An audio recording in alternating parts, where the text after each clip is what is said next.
Hello friends, and it's Funky Play Brothers, and please remember to subscribe to YouTube. And today I'm reading an original novel, Piggy the Cure by CRAWFORD, #2, part 17, the final part. Now let us read. Last time they were talking to a cure of the Doveport Milta crew. Willow's voice faded, and there was near silence as the leader of the Milta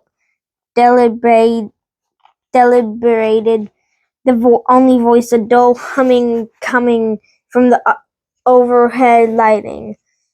"Let them through," came the quiet reply, but not from the Milta leader. One of the soldiers had lowered their baton and stepped aside, creating a path for Ben and his friends. The soldier removed her helmet, revealing a mousy face and large round ears. She wore a bulletproof vest from a camouflage uniform, with black gloves and a white pants. Ben grabbed Officer Doggy's backpack and shuffled into the lab, not giving her a chance to change her mind. "Mary," called out the Milta leader. "I'm sorry, boss," the Milta mouse called. Mary murmured apologetically.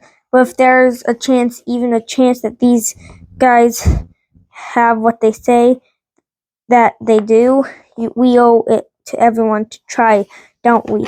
We owe it to everyone who's here and to everyone who's not." Mary stepped back into line, waiting for the tongue clashing that she was sure to receive. Instead, the Milta leader only sighed, putting her helmeted head in her hands. "Give them 30 minutes, she finally relented. Badger and Billy pushed their way past a group of soldiers as the Milta leader led them into the lab, where Ben had already begun removing the ingredients from Officer Doggy's backpack in the back. 3 soldiers carried each of them in full gear and mask. They were too close to take chances. "Welcome to Outpost Echo. You'll have to excuse me, but your friend is right. I have to do anything I can to protect my people. But as long as you're here, you'll have full access to the resources of the facility. Good luck, gentlemen." The Milta leader shut the door behind them for all our sake. Ben dug through Officer Doggy's backpack, quickly separating each ingredient and placing them on the lab table as neatly as he could. Normally, this sort of work would have been Ollie's purview, but with the virus spreading through the young boy more and more with each passing moment, it seemed the responsibility fell to Ben. It was simply enough to dissolve the apple seeds from the forest in the solution created with a chemical from the school chemistry lab. Ben dumped the bag of glowing mushrooms onto the table. Billy used his massive barrel to extract every last drop of juice from them. Ben placed the liquid extract into a vial and inserted it into the machine. According to a cure papers left at the Lucella outpost, the component from Outpost Echo was an isotope, a glowing green rod containing a not incurable radioactive signature. More interest than that, however, was that it was one of 2. Ben loaded the first isotope into the lab's machinery. Badgie would care to do the honors. Badgie, who had been leaning against a wall anxiously watching the proceeds, snapped to attention. "What are you talking about, kid?" Badgie asked. Ben gestured to the second isotope tray. If his guess was correct, it would be a perfect fit for the glowing staff, and Badgie had been carrying since Ben had met him. "What did your uncle tell you, Badgie? When the time was right, you would know."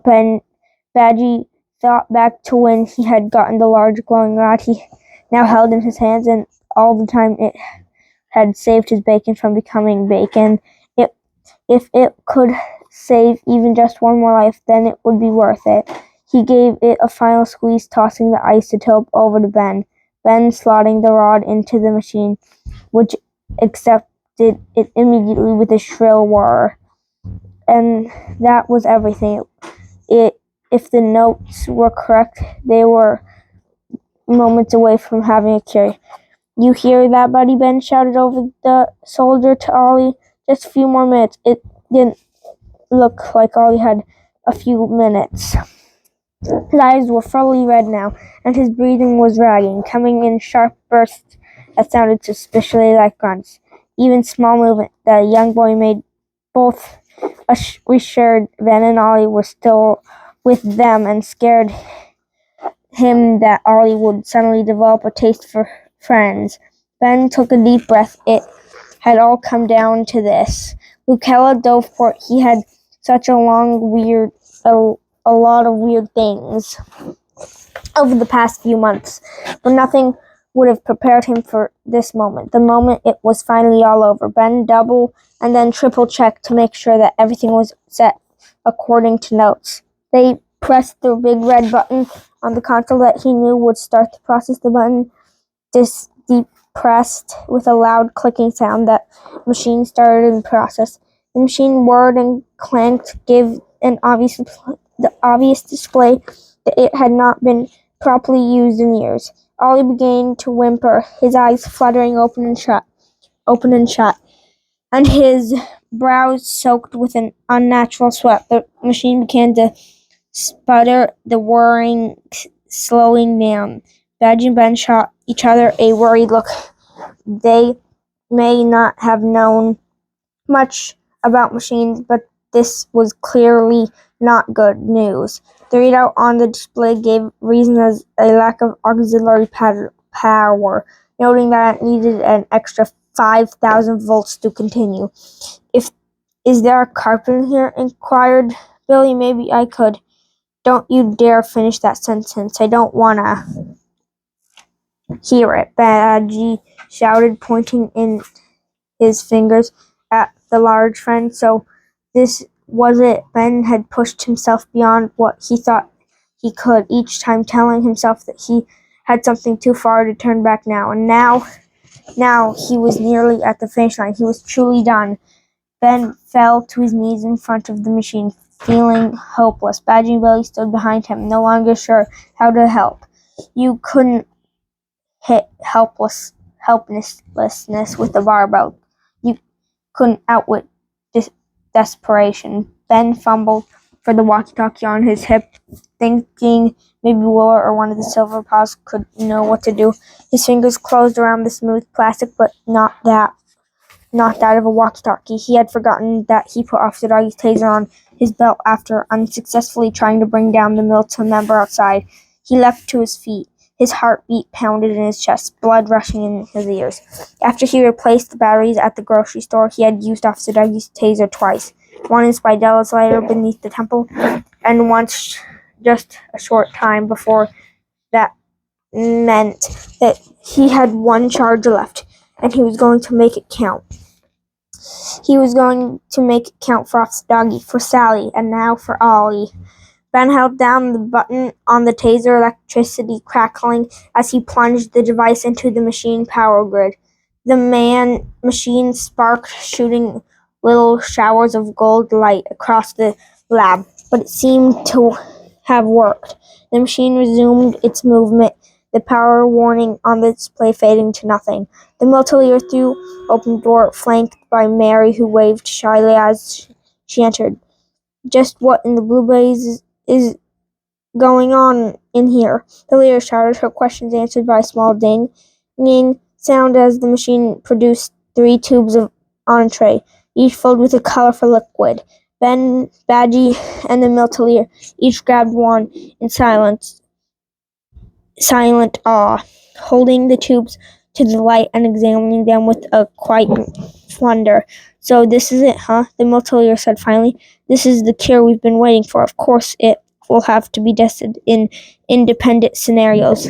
We'll bring in medical experiments, any scientists we can find who are worth their salt. There will be clinics and trials and double-blind studies, but after that, we should be able to distribute this en masse.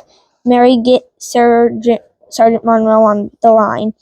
Ben loved the idea of government and scientifically reviewed medicine, but he had a different idea at the moment, pushing past the military to Mary, where Ollie lay gasping. He administered the cure to his friend.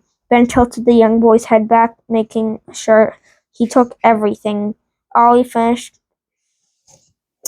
loud a sigh, and closed his eyes, his head lolling to the side. Ben waited a moment, then a moment more. Ben cradled Ollie's head in his arms. The silence in the room nearly defeated. Finally it was broken. Ollie's chest hitches as he coughed weakly, rolling sideways. Color began to return to his face and warmth to his skin as the cure made its way through his system. Ben propped his friend up, watching the magical transform take place before his very eyes. He hadn't seen many hopeful things last few months, and once again tears began to well in his eyes. Ollie's own eyes flitted open, no longer that horrified shade of red. For the first time since the cavern, Ben was looking at his friend. Mary knelt down beside Ben. "Hi, Oliver. Was it? Do you know where you are?" Ollie looked around, even the simple motion causing his stiff body a fair amount of discomfort. "The floor," Ollie replied, prompting a relief chuckle from his friends. "Ben, where are we? Where's the spider?" Ollie asked, leaning into his friend to whisper. "I'll fill you in later," Ben replied, hugging his friend tightly to his chest. The militia leader approached next, offering him a firm handshake. When Ben took it, she clasped her hand around his, pulling him to his feet. "That was a bold move back there. Actually, it was a couple of them." Ben swallowed dryly. She was not wrong. "Yeah, well, a friend of mine taught me about the importance of timing," Ben said, remembering almost fondly. "So now we're down 33% of our original cure supply," the military leader noted. "What did you plan on doing with the rest?" Ben thought about it only for a moment. The answer seemed obvious. "We make more. Then we get out there and start curing people." The military leader snorted diversely. "Get out there? Please, Lucella.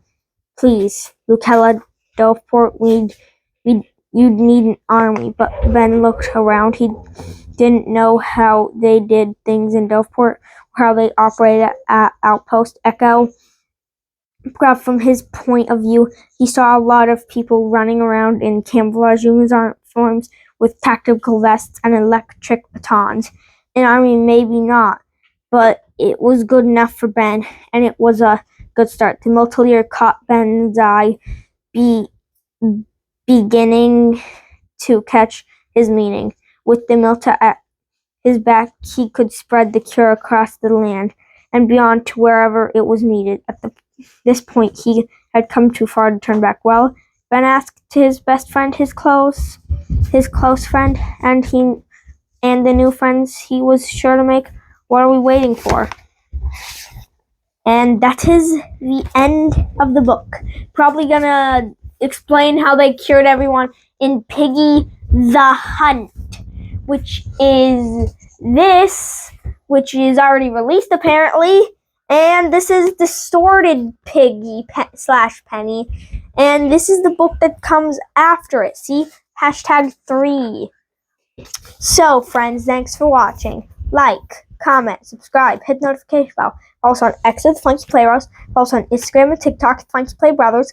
Support our vlog at cashapp with the $sign Funky Playbrothers. So you have more unboxings, more taste tests, more adventures, more monies, and support. Thank you for watching. Bye!